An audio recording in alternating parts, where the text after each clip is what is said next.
honor for me in particular to be involved with introducing and co-sponsoring a lecture by Dr. Peter Berkowitz, and on this very important theme, liberal education and what to do about it and why. The summary I would give of this new academic department is that we are trying to reconnect liberal education, sort of traditionally or classically understood, with civic education, understood in a more traditional way. And I have a feeling Peter Berkowitz will be talking about precisely that kind of connection. So we have literature available on the school outside this room. I'm going to hold up one piece of literature in particular for the ASU students in the room. We have a mission to be offering liberal education as a curriculum in the classroom, but also beyond the classroom. So lecture events like this, the year-long series we've been doing on free speech and intellectual diversity, all part of this attempt to reconnect liberal education and civic education in the classroom and beyond. We also have some leadership and learning seminars. We just came back from one that we ran in India, a trip to India to see the world's largest liberal democracy. In May, we have a program for ASU students on Shakespeare and leadership and character, partly organized by faculty in the school and partly bringing in two national experts who have lectured for a long time about Shakespeare and lessons on leadership and character, Ambassador Ken Edelman and his wife, Dr. Carol Edelman. So that will be happening in early May. We're just as the semester in the regular academic year finishes. So we are taking applications during this month for students who are interested in that. So I'm not here to officially introduce Peter Berkowitz, but it's an honor to be involved with him, in part because his extraordinary career it captures in part what this new academic week is about, to connect learning with policy and civic duty and being an active and leading citizen in leadership. As Shay will talk about, he's a very serious scholar of political philosophy, but his work has always been concerned with this connection between the philosophy behind liberal democracy on the one hand, and on the other hand, the current state of health of liberal democracies and how to sustain it. And part of his development in the past decade or more as a public intellectual in the era of the internet is such that one never wants to miss something that Peter Berkowitz has written, but one always has to make sure one hasn't missed something. You can find it on peterberkowitz.com, but just this morning on an airplane, there's Peter's latest essay on Real Clear Politics. Introducing him formally is Shay Kateri, who has come to be a friend of Skedal in our first year. He himself has been both a student and a civic leader on campus with the Alexander Hamilton Society and the American Enterprise Institute Group and other civic organizations here on campus. And we're delighted that he just has received good news about being admitted to a very fine institution in Washington, D.C., the Johns Hopkins School of Advanced International Studies in Washington, D.C. for graduate study. We're delighted about that. And so he will be formally introducing Peter.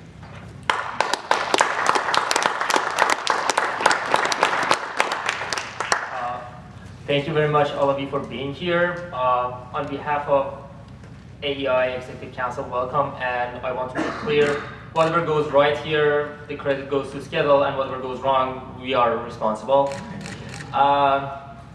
First of all, let me introduce you to American Enterprise Institute Executive Council at ASU, and in general, at large. AEI is a think tank in Washington, D.C., and it engages serious political discourse and public policy discussions and research. And our executive council on college campuses are dedicated to bring a meaningful public discourse on public policy, politics, culture, and anything as such to college campuses. We have several members on our executive council leadership, and all of us are graduating, so if you guys are interested to be involved next year, you might be the leader, and reach out to us during the event and after the event to talk about that. We would love to know you. In addition, we hold weekend and summer seminars, which are fully paid and funded in Washington, D.C. with serious scholars of different kinds, from foreign policy, Middle East politics, strategy, and domestic policy, politics. I'm not going to name the scholars who teach them because that would be a long journey. I am very pleased to welcome Dr. Berkowitz. I think my friendship with Dr. Berkowitz started, my mentorship under Dr. Berkowitz started when I mentioned to him that I have the desire to bring Peter Berkowitz to ASU. And he fell for the trap. He thought that I was smart, and after I mentioned that.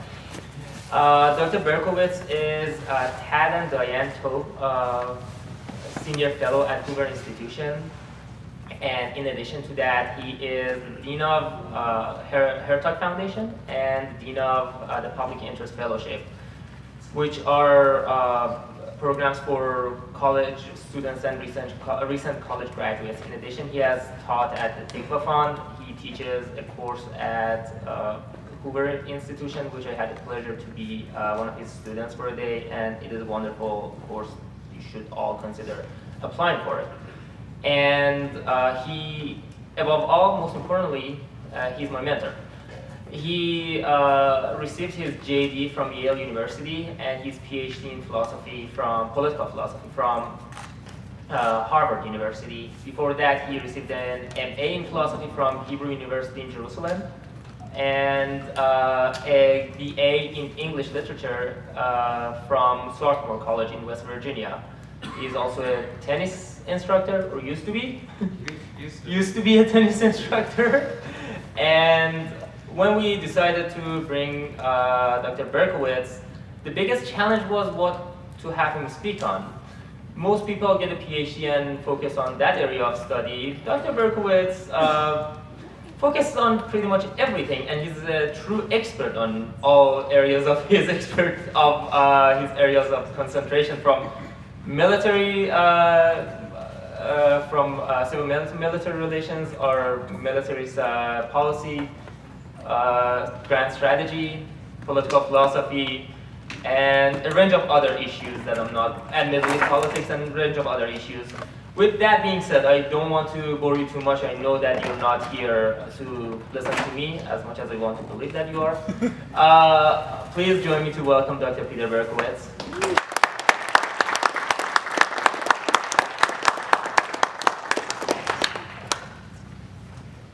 Having moved the lectern over here, I think I'm going to move it back so I can see all of you on the other side. Great. Yeah, across the spectrum. First of all, thanks very much to Shane Paul for the warm introduction. It's wonderful to be here and to discuss with you an important subject. I was delighted to learn, I knew about this before, that there's been this series of talks on free speech, diversity, and inclusion. That will be part of my topic tonight. But as I said to Paul, I promised 3 threats to liberal education, not just one, and 3 threats I will discuss. But we'll try not to go past around 6:45 so that there will be opportunity for questions. It would be very bad form if I come to talk also about free speech and I cannot manage to provoke a few questions, concerns, or objections. So, in speaking about liberal education, I want to follow John Stuart Mill, undoubtedly the outstanding liberal of his age and perhaps of any age. Of course, in speaking about liberal education, speaking about Mill as a liberal, I mean liberal in a very special sense. I don't mean liberal in the political sense in which that term is used today in American politics, left center, left part of the political spectrum. I actually mean liberal in the sense in which the notion undergirds the constitutional order in the United States generally. That is, in this more old-fashioned understanding of liberal, the sense in which I'm going to use it today, the sense which is contained in the term liberal education, liberal denotes someone or a state devoted in the first place to the protection of individual freedom and equality under the law. In that sense, much of the political spectrum in the United States, for all the animosity and polarization, much is in that old-fashioned sense liberal, the sense in which the Constitution is liberal. All right. Mill, it's actually not well known, in 1867 delivered an address on the meaning of liberal education to the students at the University of St. Andrews. Mill was honorary rector, and this was his one duty, to give an address on liberal education. It's a wonderful address. You can find it online. Take a look. In it, Mill begins by distinguishing liberal education from professional education. His respect for both, but professional education is one thing. Professional education is training for remunerative labor, remunerative work. That's very important. Your parents want you to be able to support yourselves. You all probably want to be able to support yourselves. That's important. But liberal education is something, for Mill, was fundamentally different. We brought them together. Liberal education is about developing, I quote now from Mill, capable and cultivated human beings. Capable and cultivated human beings. Capable and cultivated for what? Well, Mill's answer is clear.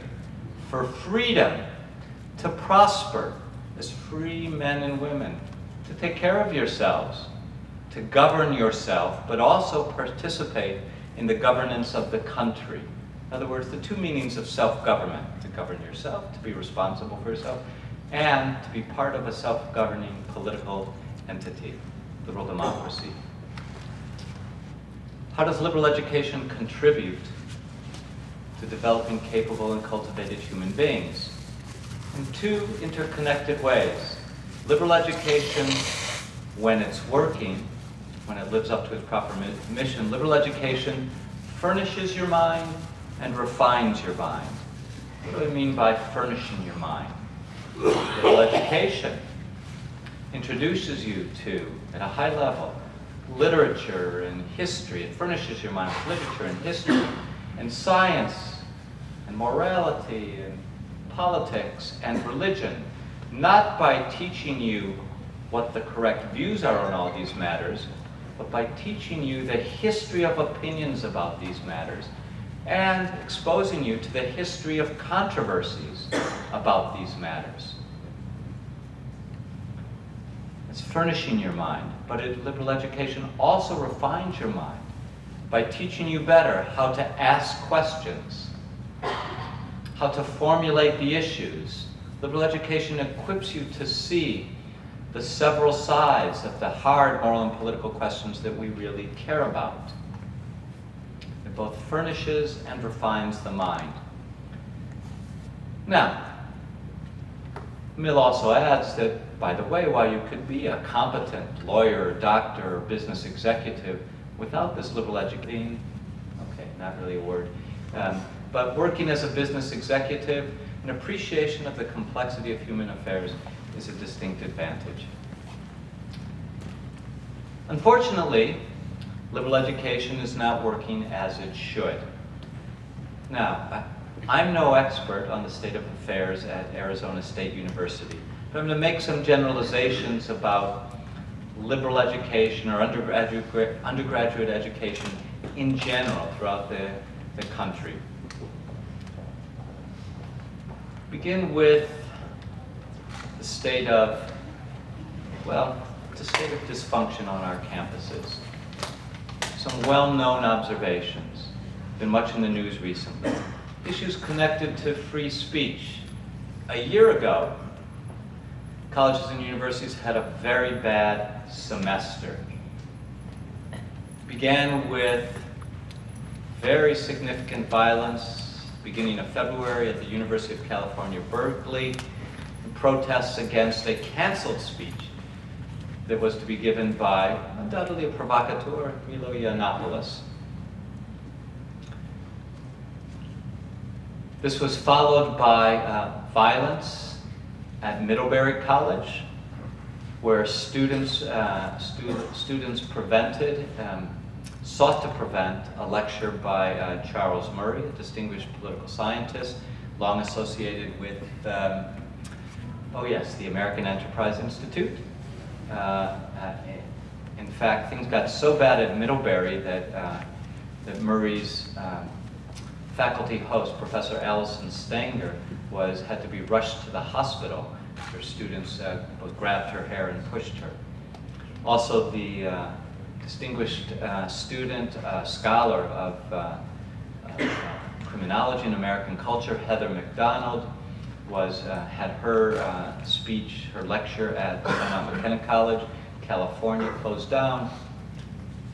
Professor at Evergreen State College was eventually forced to leave the college because he refused to comply with a student request that for one whole day, that no white people set foot on the campus. This is at Evergreen State. So we see dysfunction in the realm. This was just one semester. Things have not quieted down in the fall semester of 2017 either. There's a series of efforts to shut down speech on campuses. But free speech is not the only area, not only the dimension where we see a kind of dysfunction on campuses. At Yale University, by the way, there are now hundreds of such cases. A couple of years ago, a student was found guilty, actually in the language of the universities today, responsible for having had sex with a woman against her consent. And he was for this put on probation at the university. Now, how could that be? Sex without consent is a statutory definition of rape. The proper punishment for rape under our criminal justice system is years in jail. By the way, the theory under which he was found guilty was, I quote now from the decision, quote, emotional coercion, close quote. What's emotional coercion? Well, without going into the details, although I'd be happy to provide them maybe after the lecture during question and answers, the argument was that after an angry fight in his apartment, it was 2 a.m, he was in his bed, she was still angry, yelling at him. He had an exam next morning. So what he did was not exactly gentlemanly. He said to her, look, I can't stand it anymore. Either get out of my apartment and get out of my life, or come to bed with me. She chose to get in bed with him. The Yale authorities determined, though, that she was, that a reasonable guy in his position, that is, he's in his bed trying to get to sleep for an exam at 2 a.m, a reasonable person in his position would have known that she was a very fragile person, and that given an ultimatum like that, get out of my life or sleep with me, she would have no choice but to get in bed and sleep with him. Therefore, he was guilty of having had sex with her without her consent. They found him guilty of rape under those circumstances. Something has gone wrong with process at universities. Moreover, and notwithstanding the good efforts of Paul here at Arizona State University, can you believe it? You can graduate from most colleges and universities in the United States without ever having read The Federalist. What's The Federalist, some of you ask? Well, The Federalist happens to be the authoritative exposition of the principles embodied in the American Constitution. Why should colleges and universities require everybody to study The Federalist? Isn't that an infringement on your freedom? No. That actually is part of the preparation that we all need in order to exercise our freedom well, to understand the principles embodied in our Constitution and our way of life. So something's gone wrong at our universities. Again, things may be terrific here at Arizona State University, I don't know, but in general, throughout the American system of higher education, we see very serious problems. To summarize this beginning part, what are these problems? Well, free speech is being attacked and curtailed. Due process, the cornerstone of legal justice in liberal democracy, is being denigrated, and it's been diluted on campuses. And the curriculum has been hollowed, it's being politicized. 3 threats. Those are the promised 3 threats. The attack on free speech, the denigration of due process, and the hollowing and the politicizing of the curriculum. What I want to suggest about these 3 threats is that they are not separate and isolated threats. They are intertwined. They all rest on, I borrow this, I draw on John Stuart Mill again here, they all rest on the conceit of infallibility. The conceit of infallibility. We attack free speech. We denigrate due process. We hollow and politicize the curriculum, all in a way for the same reason. Because we know the answers. We don't need to hear opposing views. We don't need to provide due process. We don't need to teach the history of disputes, the history of opinions and disputes about morality, politics, and religion, because we know all the answers. I also add that to make progress in correcting the problems down on campus, we have to correct all 3. Okay. We speak more, go into somewhat more detail about each of these threats. Let's begin with free speech. What explains the recent attacks on free speech? There are many factors, but we don't have a lot of time, so I'll focus on only one. Many college administrators, faculty, and following them, students, believe that there is a fundamental conflict between free speech on the one hand and the good, the undoubted good, the very real good of diversity and inclusion on the other. The argument is, probably heard this in the series of speakers that have come to the university already, that the more free speech you have, the more difficulty historically discriminated against minorities and women will face college campuses dealing with opinions connected to forms of life and institutions and ideologies that have kept them down and kept them out of the public sphere and kept them powerless. It seems to me that this argument about the fundamental conflict between free speech on the one hand and diversity and inclusion on the other, it seems to me that this argument rests on a misunderstanding of free speech or a misunderstanding of diversity and inclusion in the educational setting, or on both.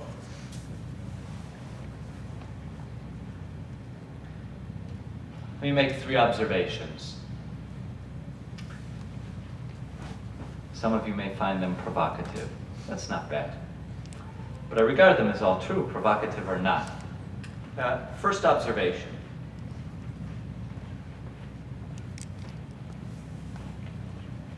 A funny thing happened in our universities over the last couple of decades. Women have become a majority in higher education.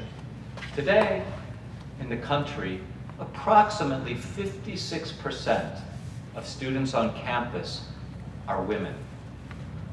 56%.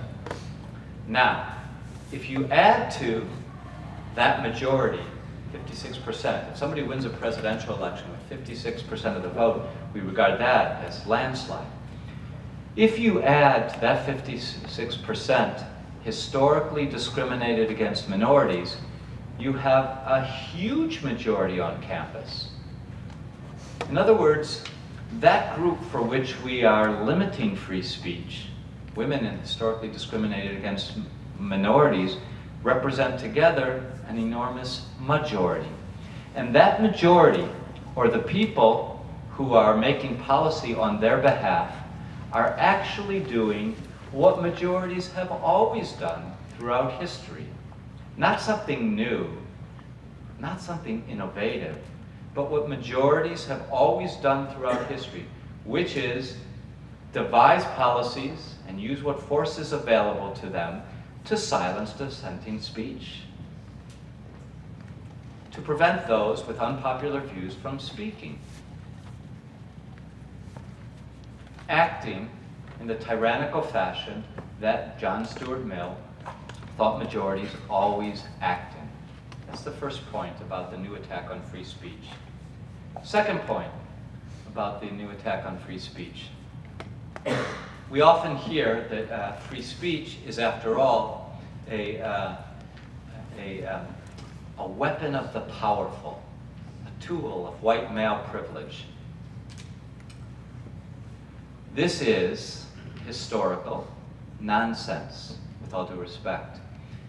Freedom of speech has always been a weapon of the weak, of the disenfranchised, of dissenters.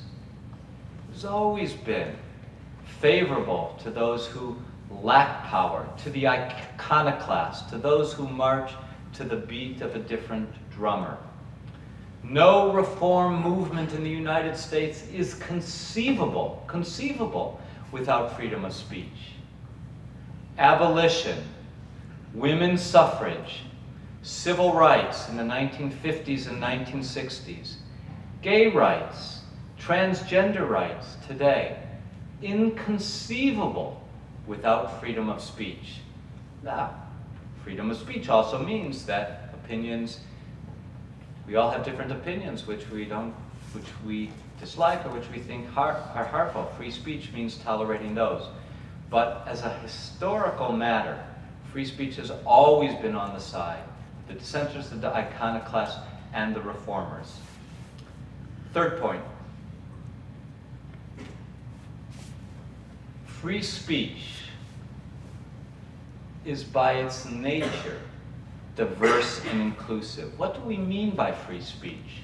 We mean that everybody, regardless of race, class, or gender, has an opportunity to express his opinions or her opinions, to test his or her opinions with the best evidence and arguments he or she can muster. But second, and not less important, it means that everybody on campus has the opportunity to hear a variety of opinions, Some of those opinions, to some of those opinions you're going to say, sure, that's right, sounds good, just what I've always thought. And some of those opinions say, never thought of that, or it's awkward to hear, or as a result of hearing it, just say, I'm going to have to think harder why I'm so sure that I'm right. It guarantees to everybody this opportunity. But what often happens on campus is that we have created a culture in which the authorities, again, I don't know what happens at Arizona State University, but at many other universities across the country, a culture that encourages students to believe that they are weak and wounded, fragile and vulnerable, that opinions, words are acts of violence, that the universities encourage them to believe that they're not up to the challenge of listening to opinions with which they disagree, or even opinions they feel that they think are ugly, and responding with arguments and evidence of their own. Universities that do this, I believe, are doing a profound disservice to their students. Instead, universities ought to be training students to be strong, to be curious, to be skeptical, to formulate arguments in a manner that's both conscientious and bold. Universities should be teaching you to listen attentively, both to the opinions with which you agree and disagree. Universities should be teaching you to be cool and clear in responding to provocations. All this is necessary to participating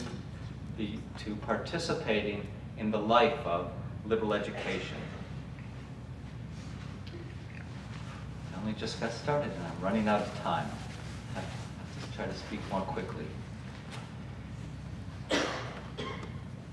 You still might not be convinced here. Is there really an advantage to all this free speech? Do we really have to put up with opinions that we think are wrong, that are bad for the country? Here's why you do, in brief. You can find this set of thoughts developed much more extensively and with great eloquence by John Stuart Mill in the famous Chapter 2 of On Liberty of Thought and Discussion. Mill says, look, there are really only three circumstances. The first circumstance is your opinion is false. Yes, painful to contemplate, but sometimes your opinion, my opinion, is false.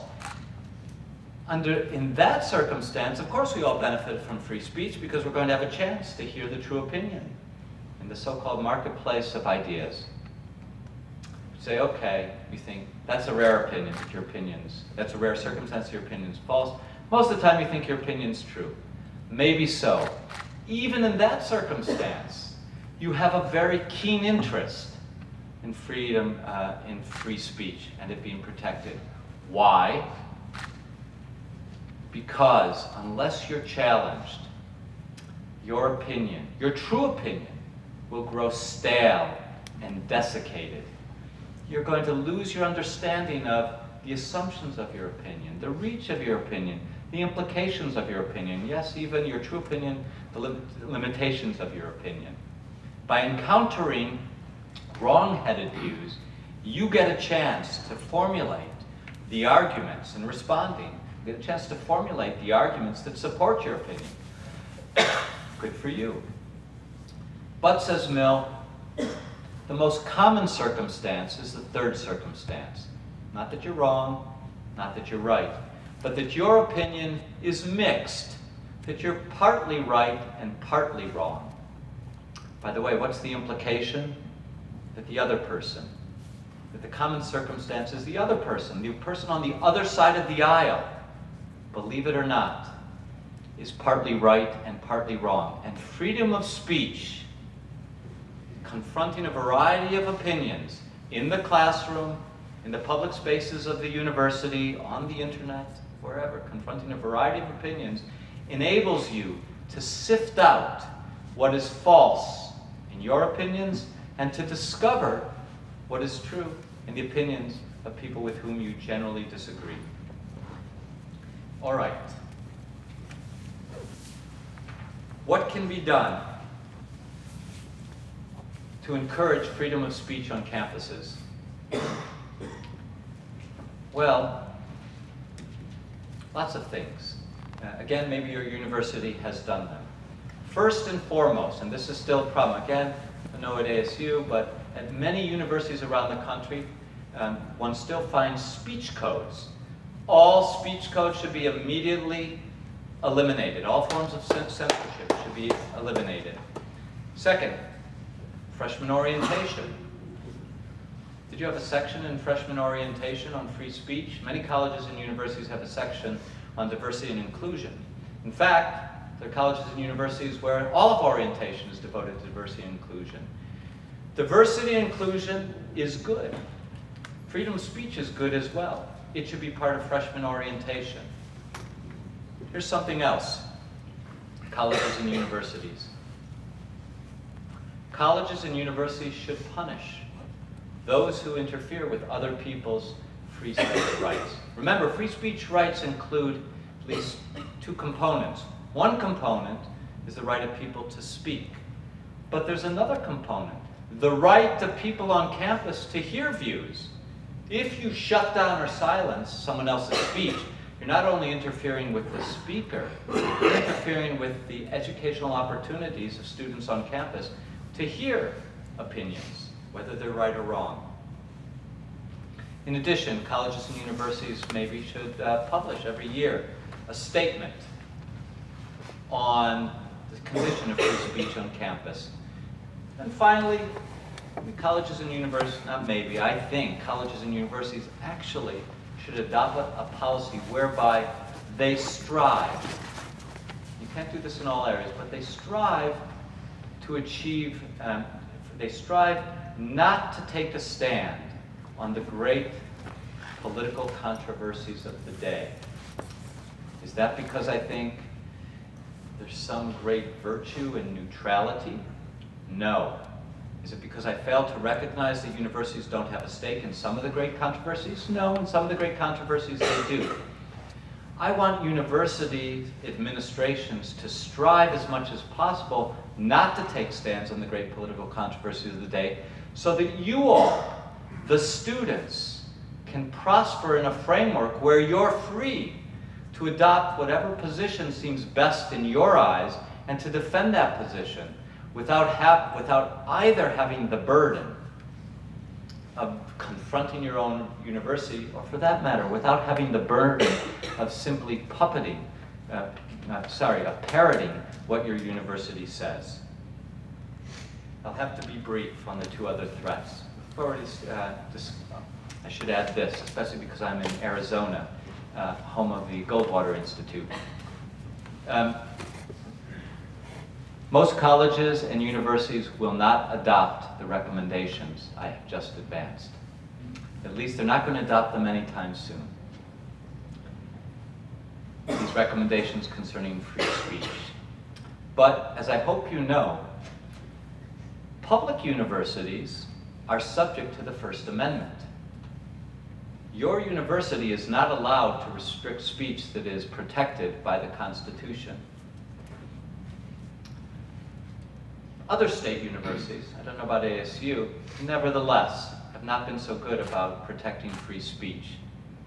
The Goldwater Institute, housed here, headquartered here in Arizona, has put forward model legislation that would require universities to adopt several of the proposals that I've just suggested. I like that idea. Yes, in a sense it involves greater government entanglement with universities, but only to this extent. It assists universities, public universities, in complying with constitutional obligations they already have. Let me say something about due process here, something briefly about curriculum, and then conclude.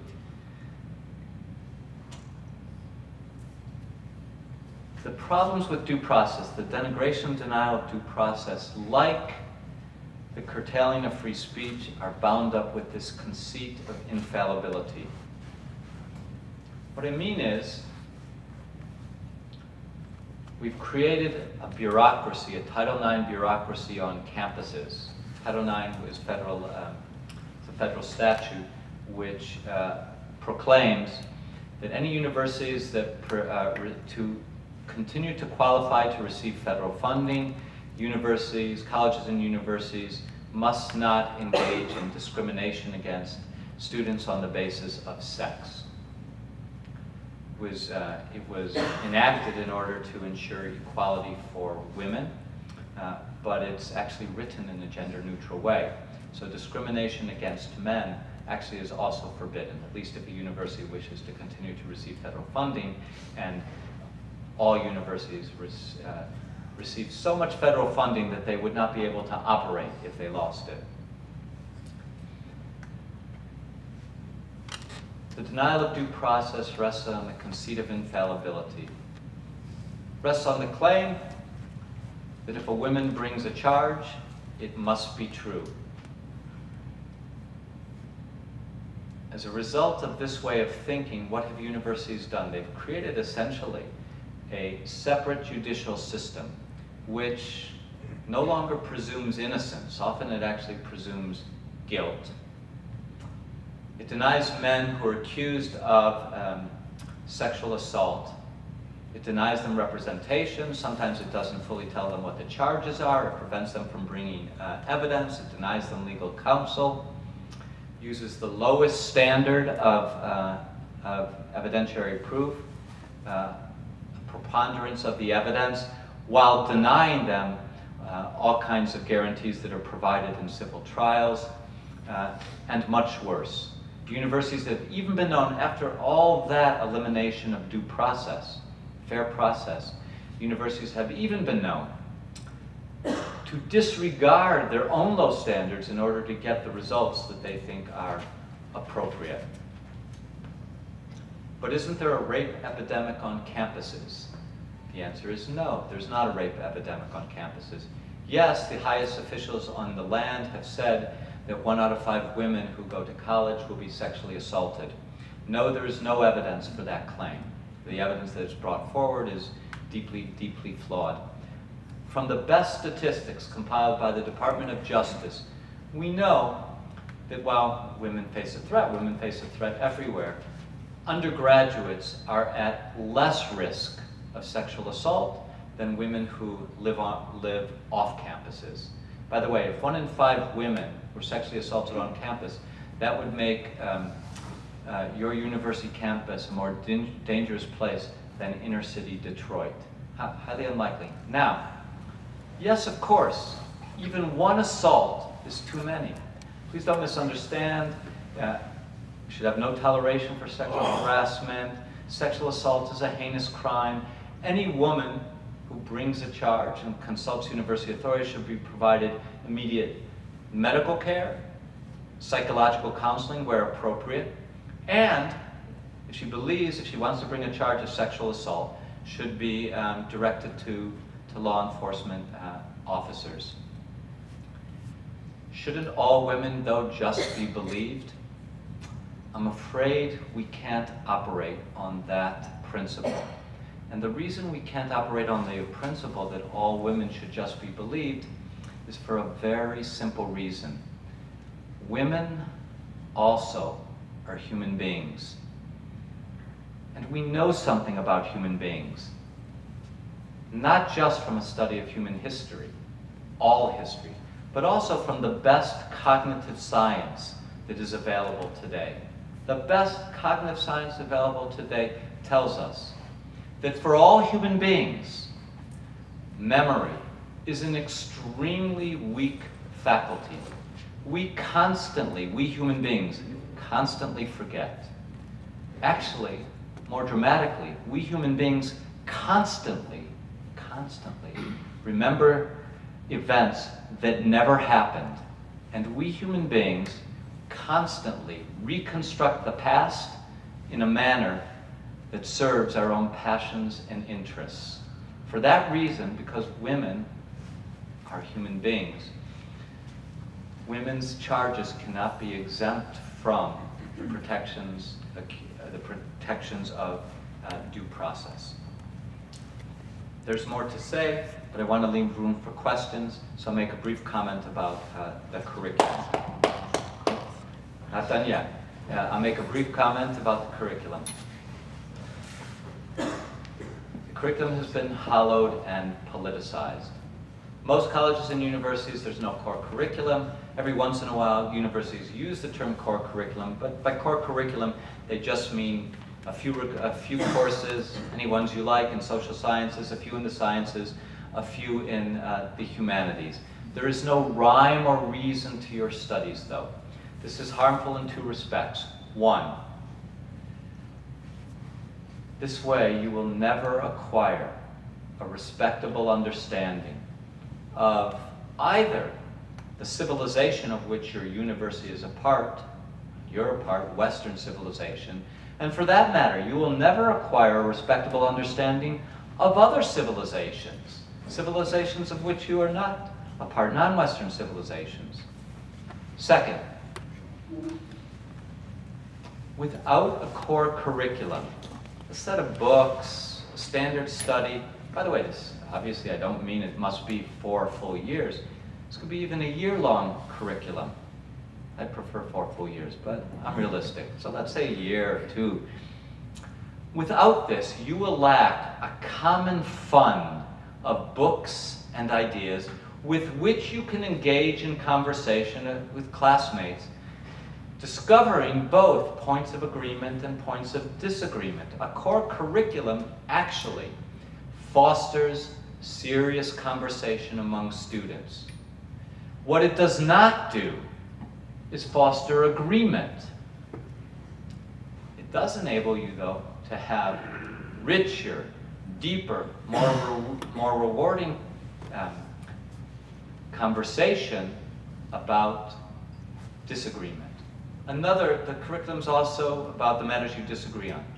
The curriculum is also be politicized. What do I mean by that? In most universities, conservative perspectives on the great moral, political, religious questions are routinely excluded, and the progressive answers are routinely treated as the correct answers. What would I like to see happen in regard to the curriculum? I would like to see, as a crucial part of every liberal education, the curriculum in every college or university that boasts a liberal arts school, at least one course, at minimum for the purposes of self-knowledge, devoted to the principles of freedom that both undergird liberal education and undergird the American experiment in self-government. I would like to see at least one course devoted to the great questions about morals and politics and religion in Western civilization. By the way, if you had such a course, you would see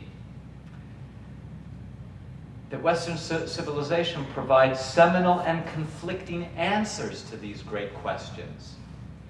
You should study the seminal and conflicting answers. And you should also study the seminal and conflicting answers to these great questions by at least one non-Western civilization. This would not, well, actually it could take come to think of it, could take an entire lifetime. And that wouldn't be a bad thing, but not everybody is going to be able to devote himself or herself to this study. So how about an introduction to it? Now I'm going to conclude. Colleges and universities need to institutionalize the unfettered exchange of ideas.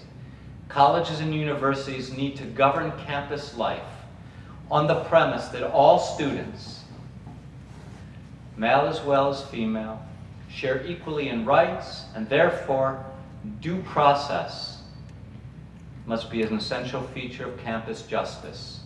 And finally, the curriculum, to truly warrant the name of liberal education, must introduce all students to the principles of freedom, must introduce all students to the continuities and cleavages and controversies that characterize the West, and also should introduce all students to the continuities and controversies and cleavages that characterize some non-Western civilization. Now you might be saying to yourself at this point, what about political responsibility? What about justice? What about saving the country and saving the world? Well, it's true. The task of liberal education is limited. Liberal education's task is to emancipate students from ignorance and dogma, to furnish students' minds, to equip them to think for themselves. In doing this, liberal education makes a lofty contribution. We return to Mill.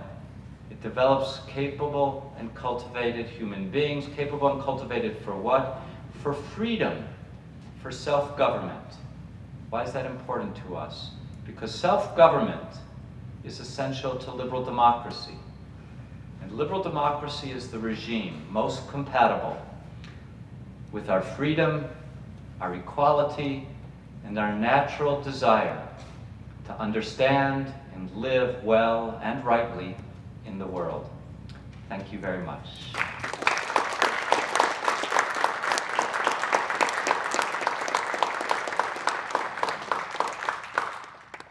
think we have about 20 minutes for questions, and I'll ask that we abide by the basic concept of a brief question, that it should be brief, and it should be a question, not a statement.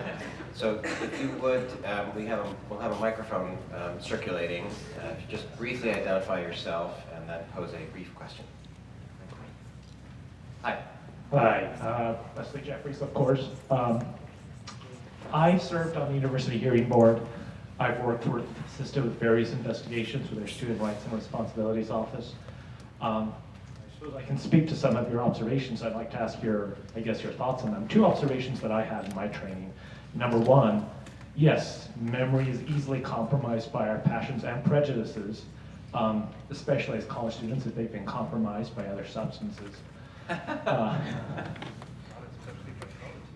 Number two, in my Title IX training, we were specifically told if a claimant makes up details, turns out to have said things that are not true, they're confused, their recollection is disorganized, that does not mean that they are lying or that it's false. It's simply that they've been so traumatized by whatever events happened that they simply no longer know how to tell the truth, but they're still telling the truth.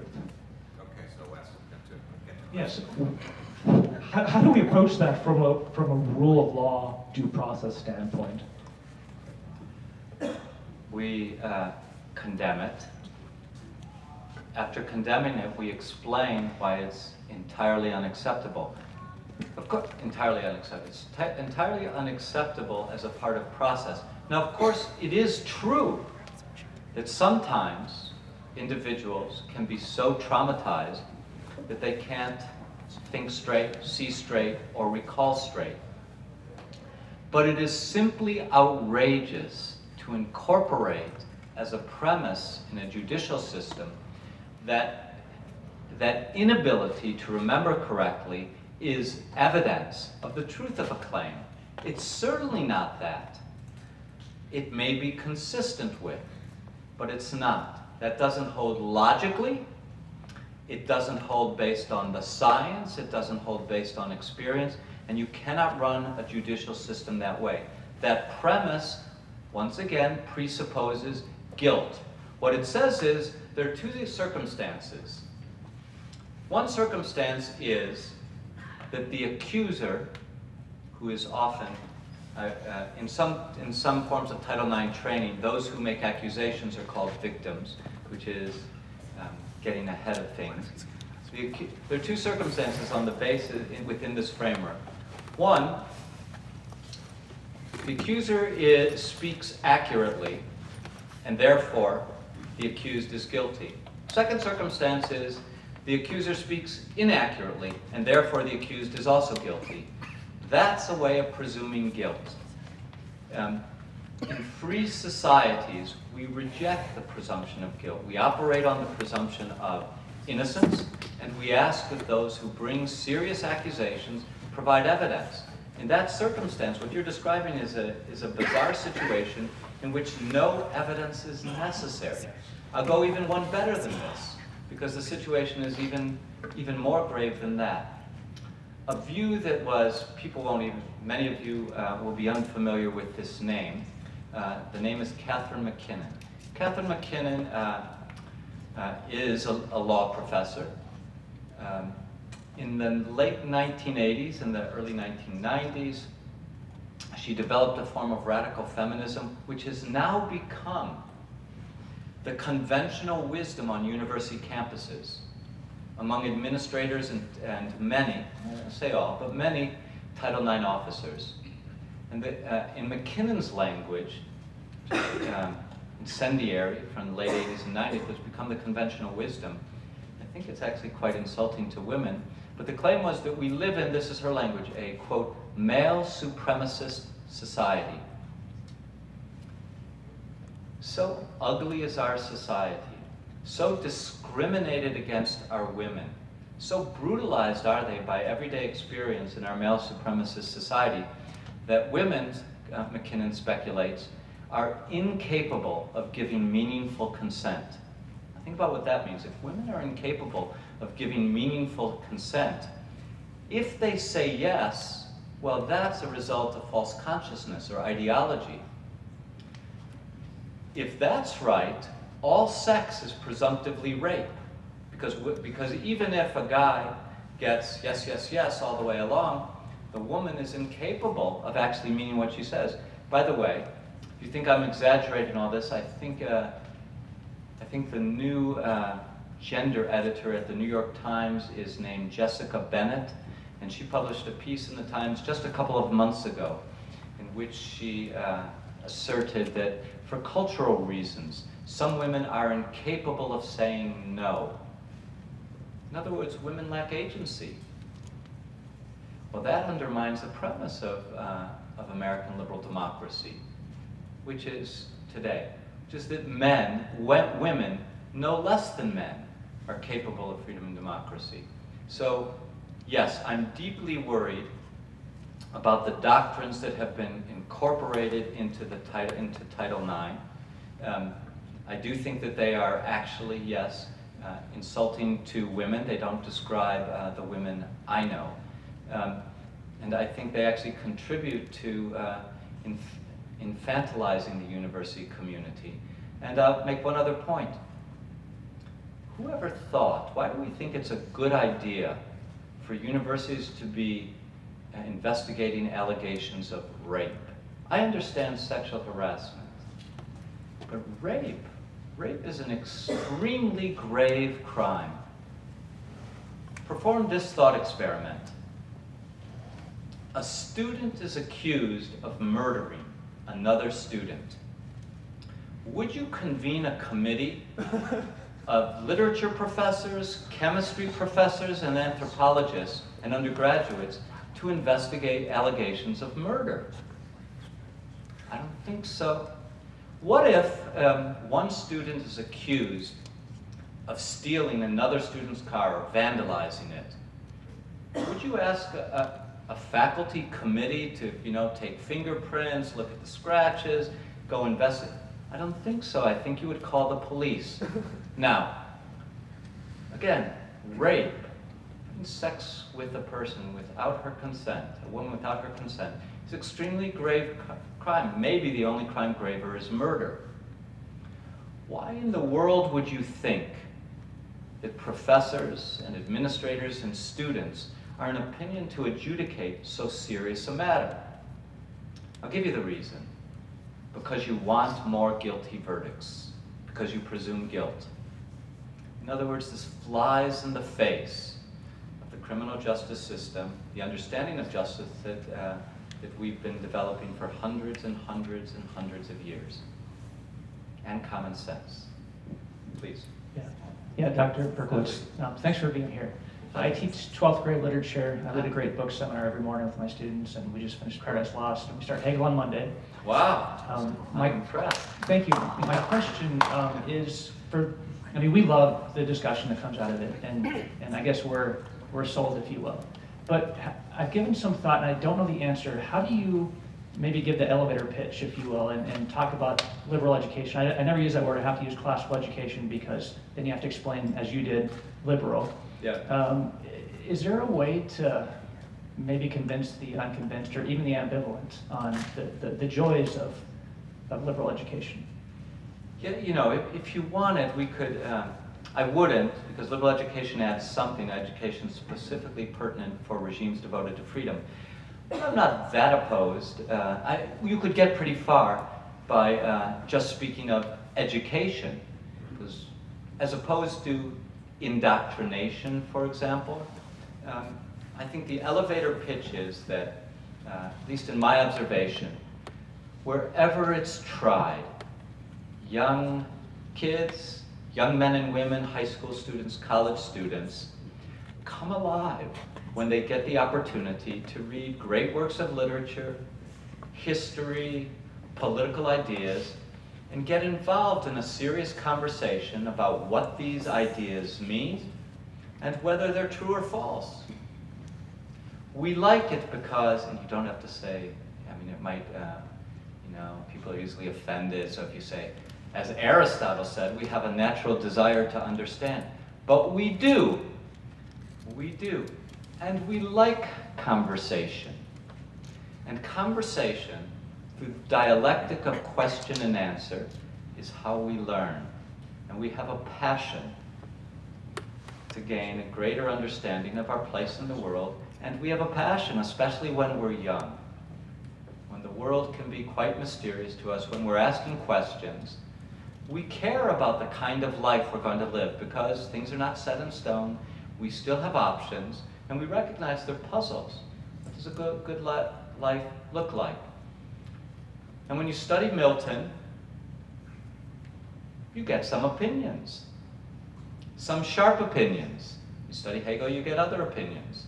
When you study Jane Austen, you get yet other opinions. And it's always, I say always and for everybody. Not everybody is cut out for liberal education. But in my experience, lots of the students who find themselves in these classrooms discover, yeah, liberal education is for me. Because they're active, energetic, intelligent, curious human beings. That's the kind of human being for which liberal education is well designed. Sorry, that was longer. That would have been a long elevator. Sorry, Roger. Shakibot, I'm a freshman here at ASU. So my question relates to earlier you mentioned professional education and liberal education. Yes. While it would be nice to have a year solely dedicated to liberal education, from a student's perspective, college is pretty expensive. So, so my question is professional education and liberal education, are they two separate things? Yes. Or can they be, is there a way to integrate both of them together so Yes. students can gain the professional skills they need while gaining a liberal education in the process? Good question. By the way, liberal university education is also expensive from parents' perspective, in addition to students' perspective. We live in a world in which generally, at most colleges and universities, in the best case, liberal education, professional education will be, have to be integrated, part and parcel of the first four years. Even at, I know Arizona State University is a massive university. You have a liberal arts college. How many students are in the liberal arts college, roughly? How many? Oh, it's not the honors college. Not the honors. The whole. We're getting back 40 to 50,000. Okay. So, in very few cases, if you're already, that is the vast majority of students. Right? Does any single concentration, even economics, really prepare you for a profession in the American system, unlike the British system? If you want to be a professional, you're still going to have to go to law school or business school or medical school or some other, if you want to be a map maker, cartographer school probably, you're going to have to continue. I understand you seek a practical concentration as an undergraduate. Good news for you. From that point of view, most of them are equally impractical. This is a luxury, liberal education, your undergraduate education, liberal education. But even in the most practical major, let's say you want to be a doctor, so you're studying the sciences to fulfill your pre-med requirements. Or you think you want to go into the business world and you think you want to work on Wall Street, you think it would be a good idea to get a bachelor's degree in economics. Even in these cases, it seems to me colleges and universities can spare 3 or 4 courses over the course of 4 years, imposing requirements on students, giving them an introduction, giving them a taste, liberal education. Do I think that all colleges and universities can transform themselves into 4 years of pure joy in studying the great works of the Western tradition? Yet, no, I don't think that. I don't think that. Do I think we could make dramatic improvement in the quality of education by introducing a handful of courses, 3 or 4, over the course of 4 years, required by all students? As I said, 1 on the principles of freedom, did undergird liberal education in America. 1, maybe 2 on the great moral, political, religious questions in the West, 1 outside the West. Columbia, I would settle for what Columbia University does. 2 year-long classes in the freshman year and sophomore year. Traditionally, these classes are very popular with the students, partly because it facilitates student life. All students are taking this 2-year sequence, literature, humanities, philosophy, and history. For 2 years, all students have one class in which they have common readings every week, which means you sit down with any freshman on the second week in March, and that freshman will be studying in one of his or her classes, same book you are. Terrific. You can have it out. You can have a real conversation. So, yes, one must acknowledge the constraints. But even having recognized the constraints, you have to have a major, you have to specialize, you have to respect to some extent your sense as a student of your freedom. I recognize all that. Even recognizing all that, it seems to me, if there were a will, there's certainly a curricular way to introduce some basic, solid, rather than flabby core into your education. So I've noticed a lot within these polarizing times an Yes. increase in hate speech. And I was wondering, since you talked about so much about free speech, is all free speech created equal? And would you say speech that is meant to attack or incite violence or just disrespect certain groups, is that considered free speech as well? Yes. First, I question your premise. I strongly doubt that there has been an increase in hate speech. What there has been is a huge increase in sensitivity to hate speech. Second, I'm tempted to answer your question, is all speech created equal, in the following way. No. Hate speech, what we regard as hate speech, is created more equal than others. Speech you like doesn't need protection. Speech that the majority likes doesn't need protection. What needs protection is the very speech that majorities tend to say will be hateful. But we know the jury's in on this one. Majorities tend to equate speech with which they disagree with hate speech. We know that. So I'm very suspicious. Third point. The guarantee of free speech actually is not absolute. Under First Amendment law, there are several kinds of speech that are not protected. Hate speech doesn't happen to be one of those. Hate speech is protected, speech that you or I think is hateful. By the way, I'm not denying that there's hateful speech out there. I am saying two things. One, that a lot of what people call hateful is just speech they disagree with. But I believe there are hateful opinions out there. But that's for sure protected by the Constitution. What kinds of speech are not protected by the Constitution? Well, true threats. You can't say and mean it that you're planning to perpetrate violence against somebody. True threats. You cannot directly and immediately incite people to violence. I mean, you can say, this is protected. I think the government of the United States should be overthrown. You can say that. What you can't say is, meet me at the White House tomorrow morning at 9 a.m. Bring your torches and pitchforks. That you can't say. That's direct and immediate incitement to violence. Defamation is unlawful. Sexual harassment is unlawful. So there are exceptions. But I strongly support giving constitutional protection to hate speech, not because I like hateful speech, but because I don't trust the authorities to distinguish responsibly between speech that's hateful and speech is merely something a majority disagrees with. Third, lost time.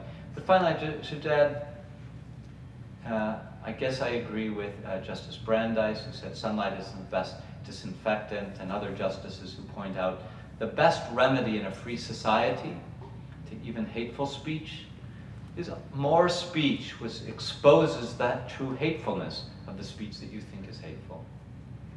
We have time for one last question. Peter McNamara, a faculty member.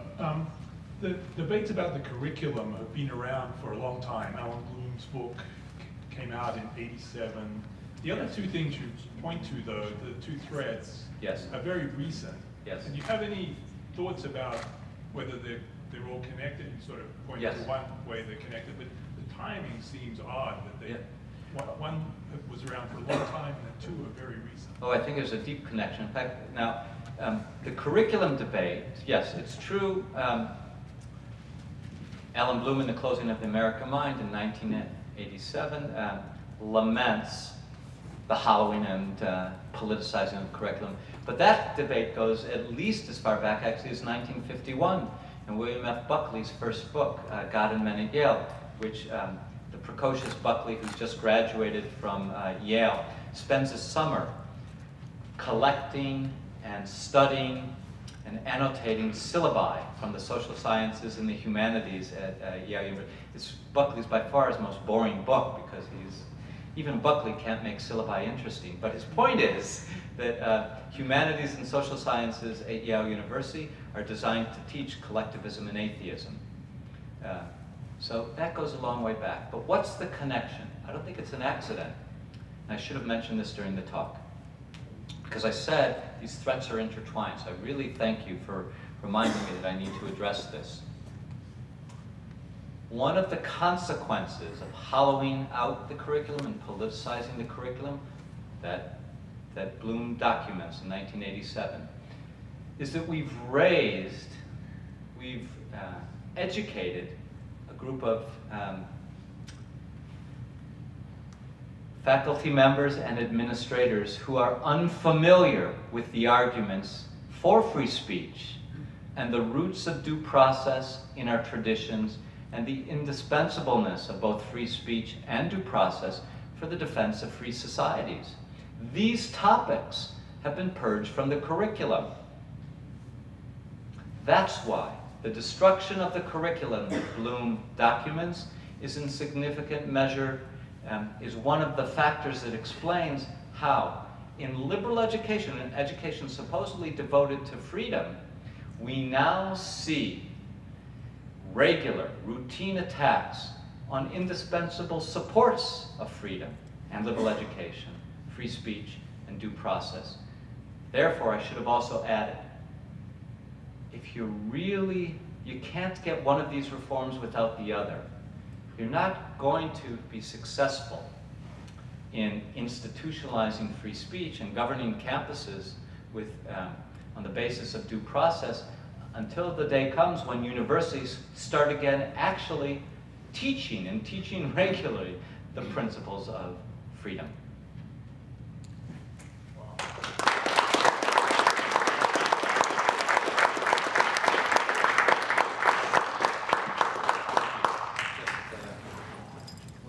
Oh, do you want to? Go ahead, Shane.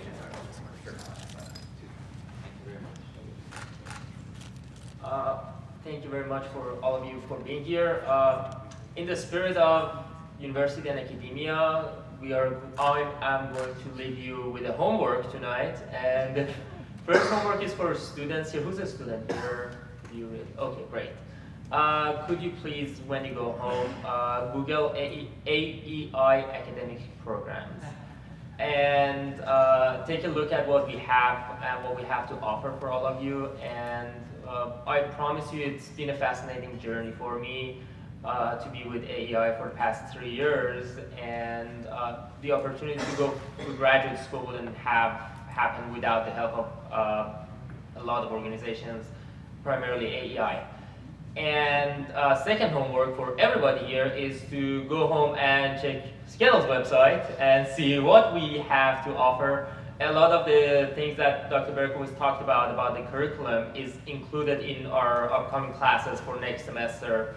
I have been nagging at Dr. Berkowitz for coming to ASU too late, so I cannot take many of those classes, but while you're at ASU, you should take advantage of these wonderful classes. And one final thought, a lot of the discussions that Dr. Berkowitz had on campus sexual assault problems that we are facing. On the problems of due process, Google the writings of K.C. Johnson. That's letter K, letter C Johnson, who's a professor at City University of New York and writes a lot about the lack of due process. And on sexual assault and exaggeration of numbers, I have to make a page for AEI. Look up the writings of Dr. Christina Hoff Sommers, who's a scholar at American Enterprise Institute and has a lot of writings on that. With that, Dr. Cruz, do you have closing remarks? Okay. Thank you all for coming. I'm sure Professor Berkowitz would say that he meant to be provocative in the best educational sense, and he has the virtue of having defended the idea of fallibilism, of argument and debate and discussion. So on behalf of the AEI student group here and Skettle, we hope to see you again. We hope to continue the argument. Whether you agree or not with this approach to education and Dr. Berkowitz's remarks. So thank you very much again.